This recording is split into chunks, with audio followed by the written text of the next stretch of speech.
Um, Pleasure to meet everybody else. I appreciate your time and sitting in on with us today. As Matt said, we met back at VMX, and I'm sure some of you have attended those events. They are a lot of information and a lot of activities happening in a few days.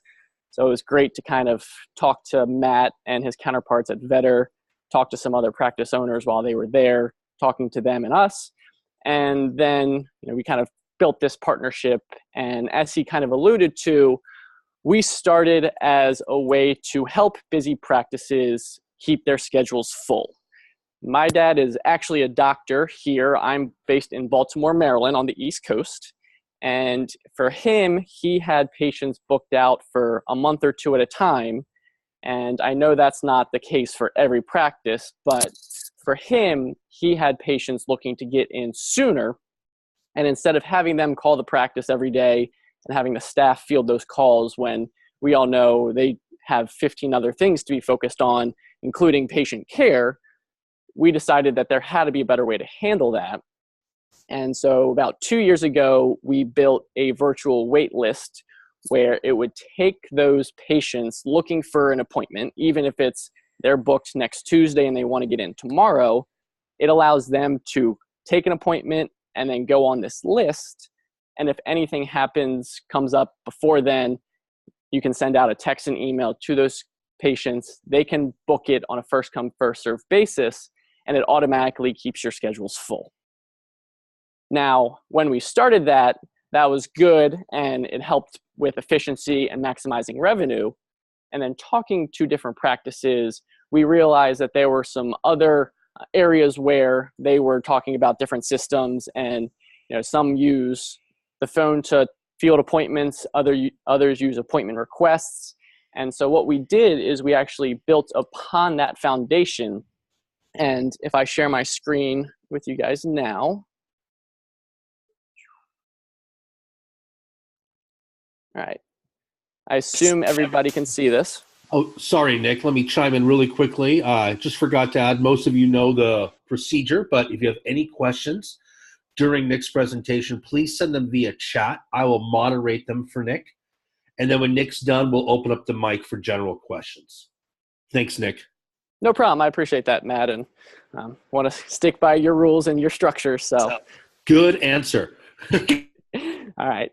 So as you guys can see, we've kind of evolved now, and what we're really trying to do is automate that pre-appointment process. And as Matt kind of mentioned, there are different systems and platforms out there, but our focus is really just on the scheduling component, where we know it can take several minutes over the phone to ask clients questions, try and triage them, gather their information if they're a new client, and get them into the system.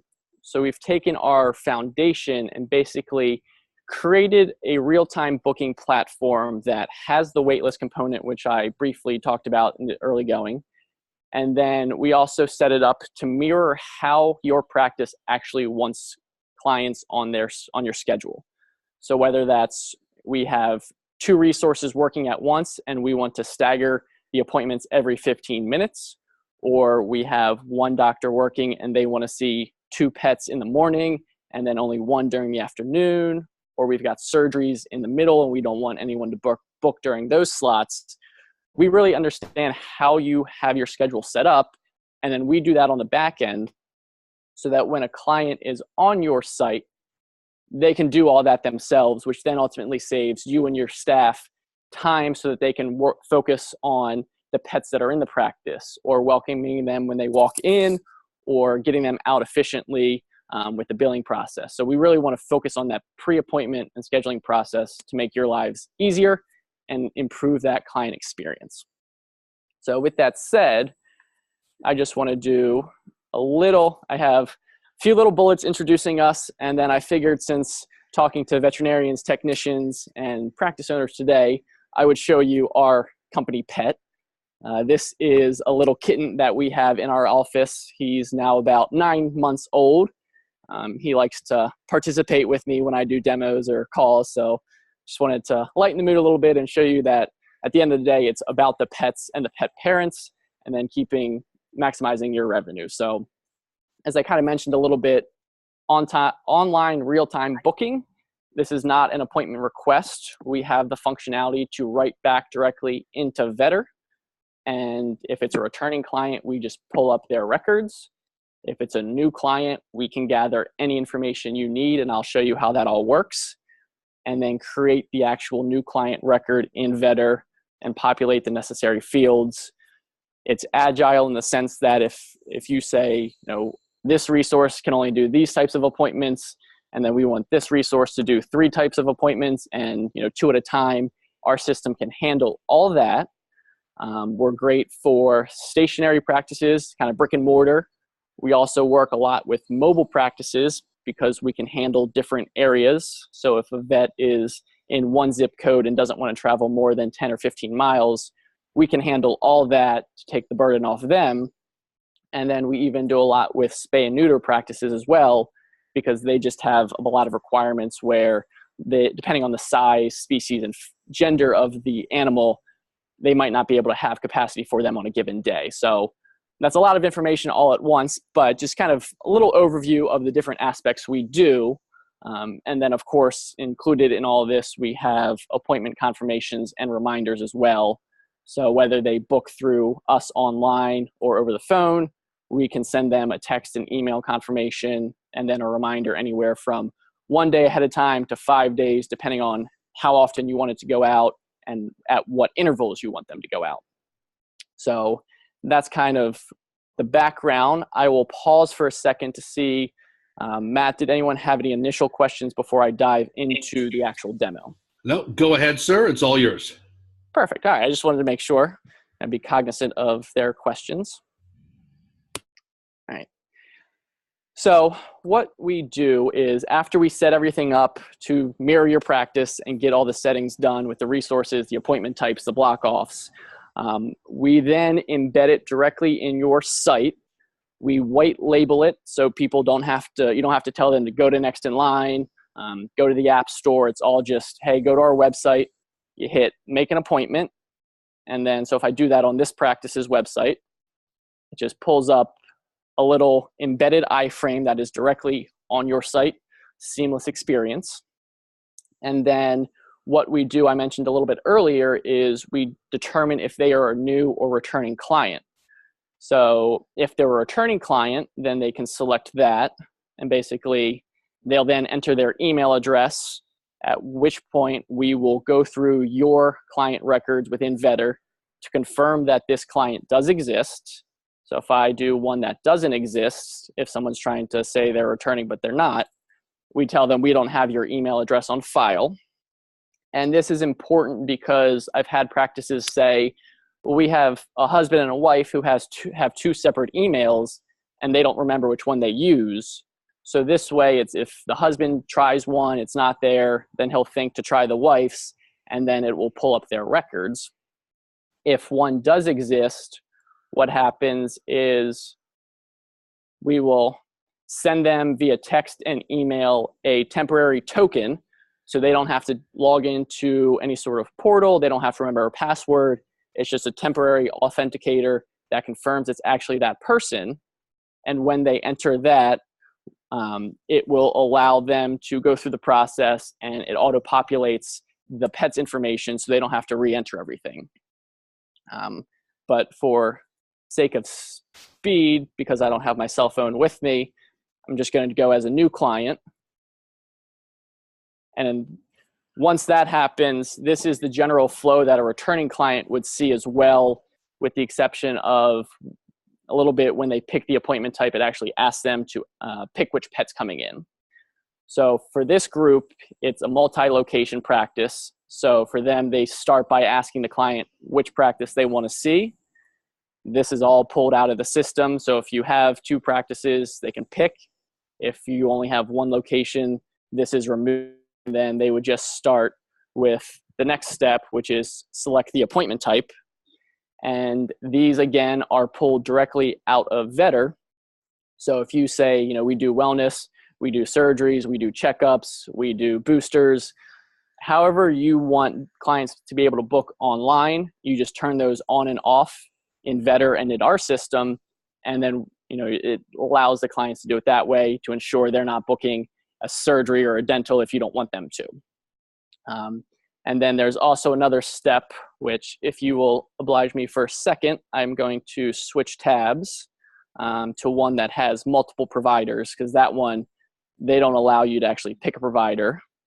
So for this one, if I just go pick the appointment types, it will then ask which provider you want to see. So if you want your clients to be able to say, I like Dr. Smith or I like Dr. Jones, they can do that. Otherwise, we can hide this, and everything I'm showing you here is tailorable. So if you want a certain aspect turned off or turned on, we just tweak that. That's really simple to do. So if I, in this instance, pick Dr. Prod, you can show a little image, potentially a bio of the veterinarian if you want, which is good for new clients because as they come in, they want to know who they're going to be seeing. They want to kind of feel a little bit of a relationship building already. So you can kind of put a little background there of the specific vet if you choose. Then from there, our system knows that a standard appointment at your practice might be a 30-minute checkup for a new patient, or if it's a returning, it might only be 15. So we're looking for that amount of time. So in this instance, it's 30 minutes with Dr. Prod. When I press enter, it's going through your practice in Vetter to see when you have 30 minutes available for a new patient to go on your calendar. And then from there, it will actually show them, okay, Dr. Prod has availability on Wednesday the 9th, the 16th. Maybe they only work one day a week. So if I click on the 9th, then it will show the available times on that given day. So in this instance, this is one of our demo organizations. So Dr. Prod is totally wide open on the 9th. But say she was booked for the entire day, then if you scroll to the bottom, this is where our waitlist component comes in. So if Dr. Prod's booked out for a few days and I really want to get Fluffy in, then I can book a couple of days out and then I can go on the wait list. I just enter in my email address and our system knows that I'm looking for, in this instance, a standard appointment. And then if another client cancels, doesn't show, if you had a staff meeting that got canceled, our system can automatically send that out to those pet parents on the list and they can take it if it fits their schedule. So that's kind of a little bit of the background logic. And then, so if I say I want this 12:30 appointment, basically just hit confirm. And then again, remember, this is if I'm a new client. So we are actually asking the pet parent to enter in all of their demographic and pet information that you need from them ahead of time.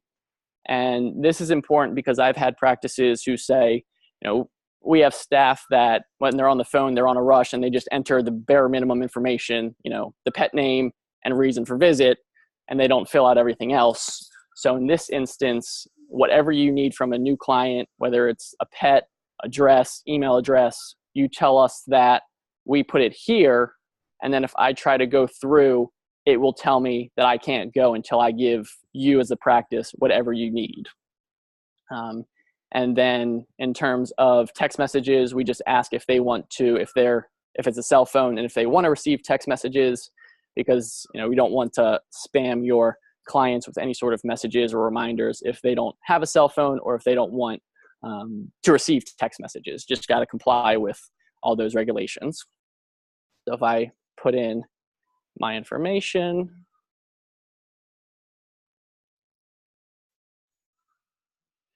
and then I'll just populate everything else, it will now allow me to go through. And then from there, it's gathering the pet's information. And we have a few practices where they can see up to 2 or 3 pets at a time. And if you do that, then at the beginning, we can ask how many pets the parent is bringing in. And if they say 2 or 3, then in this screen right here, we can gather in each of those pets' information. And again, if I try to go through, I can't until I give the practice everything they need.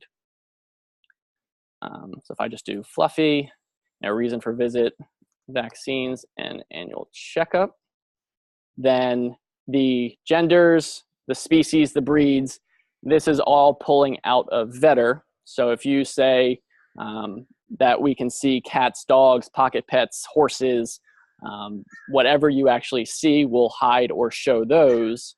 And then from there, we filter it based on the breeds as well. Typically, it's just a standard list. And then if I just put 12 years old, then I can go ahead and confirm. And then after I do all that, it just shows a recap to the pet parent to ensure they entered in everything correctly. Up here in the appointment section, it just shows you, I'm coming to canine. If it allows for the vet, it would show that standard appointment, the date, time, and then their information and the pet's information, just to make sure they didn't fat finger anything and put it in correctly.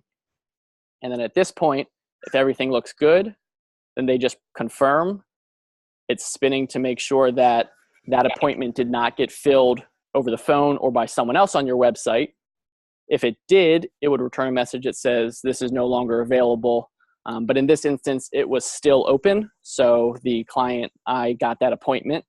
Then I will receive a text and email right away saying I'm confirmed for that appointment. It will also then write back into Vetter and then send the staff an email as well, so that you don't have to necessarily be in Vetter all the time, but you'll know that something changed. Nick, sorry, Yes. but we had a question pop up. Nope, go for it. Does the feature of checking the text alerts make or change the preferred method as text in their Vetter profile? No, it doesn't. So if someone's preferred reminder method is email, it will remain that way. That's separate from the communications between the client and next in line. So as long as we have a phone number, a mobile phone number for them, the text would work. If they don't have one, then obviously the text doesn't work. Hope that answers everyone's questions. Nick, it's all yours. Okay.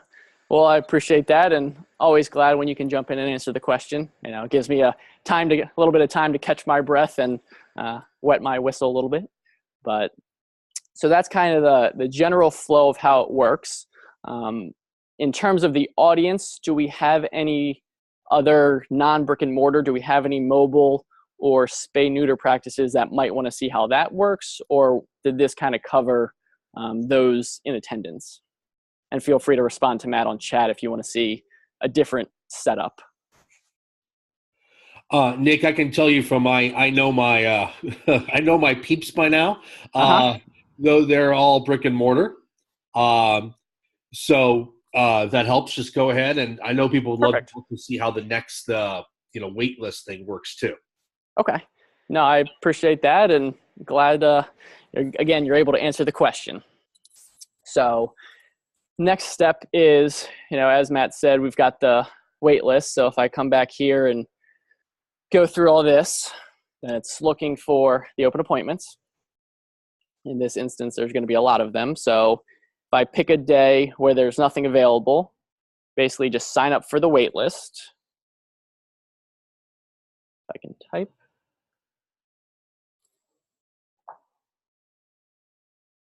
Then again, it's sending an authentication.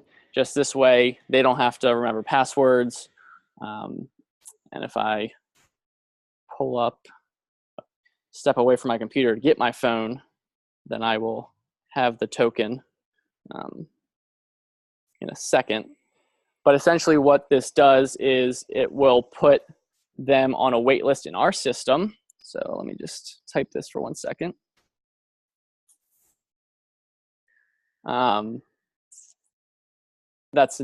Basically it shows the vet, but in this instance something got lost, but the appointment type, and then you can subscribe to that vet and that appointment type. If you come here and hit manage, they can easily unsubscribe, or in the text and email they can also unsubscribe, and that's just so clients they don't feel like they're getting bombarded if they already get another appointment, or if they no longer wish to receive appointments or notifications. So then what I would do is, let me just try and find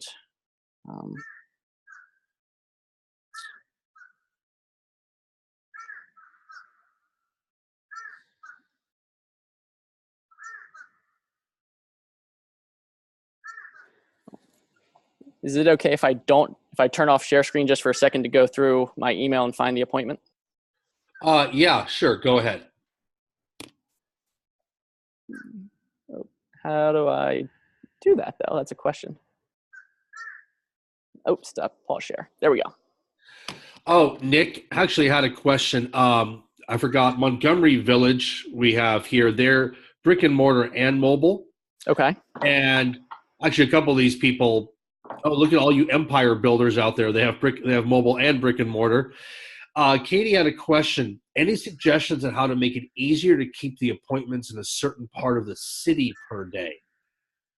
Yes, that is a great question. And as I am getting the email up, I can answer that. So in terms of specific cities, and actually, if I go ahead and share my screen again, I will be able to show you.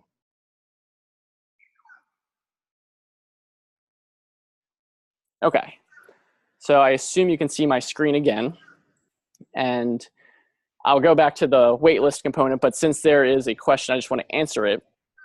So in this is kind of like our little area where we help set you guys up. You can have access to this. And for mobile practices, what you can do is you can add locations. So if I add a location, I can call it, I'm just going to do Baltimore because I know that. You can do this by county, you can do it by neighborhood, or you can do it by city. It's really however you want to set it up. And then you put specific zip codes that are in that category. So whether it's a specific neighborhood or a city, these are the zip codes that you see in those areas. And then when I save that, you can come up to these resources, which are the specific vets. And if I come over here, then I can say which is the default location for a given vet. And then you can get even further and say, this is my resource. So I'm going to say, I work Sundays, specifically in Baltimore from, let's go 9 to 7, I work all day. Basically, when I save that, this will then only show appointments on Sunday for me if a client enters in a Baltimore zip code. So basically, you say which zip codes you service, or if you do a radius, we'll put it on the back end to say, I only want to do 10 miles on a given day, 20 miles on another day, or we can do it by zip code here. So did that answer the question, hopefully?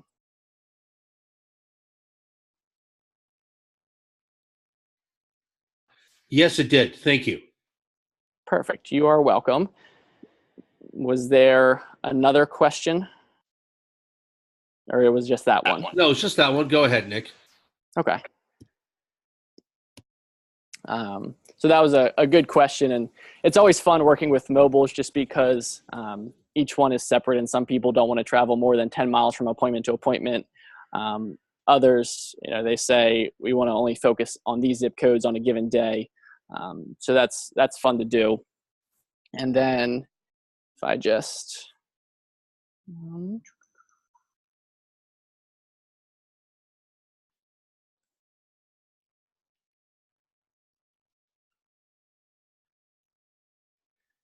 going to pause just again, just to get my text set up that I was going to show you before.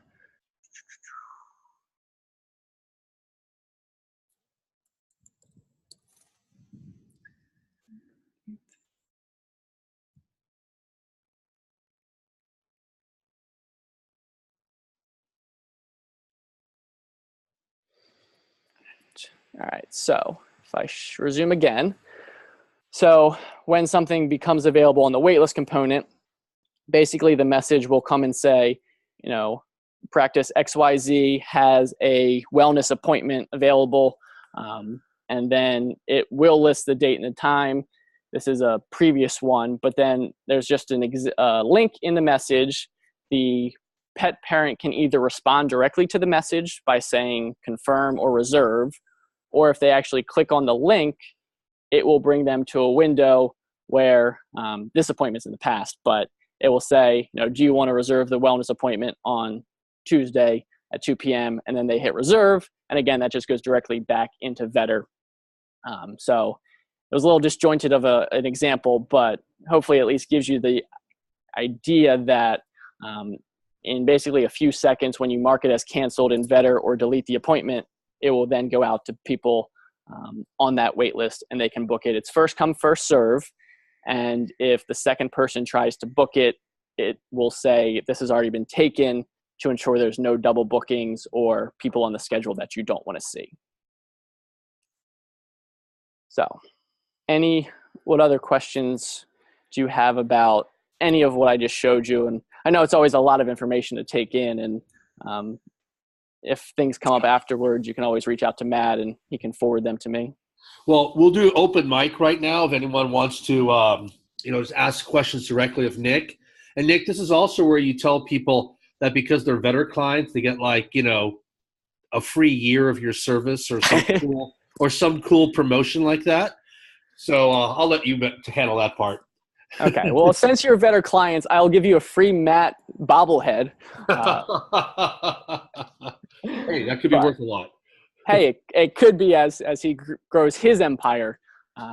But no, typically we'll do, if you want to do any sort of trial, to see how it works, we are happy to offer that to Vetter clients. If you want to do a demo afterwards to kind of talk about your specific practice and ask questions, because we understand that each one has separate nuances and it's not for everybody. But if you just want to talk things through, I don't charge you for time. I like to have conversations with people, and it allows me to learn more about you and your practice and those in the industry.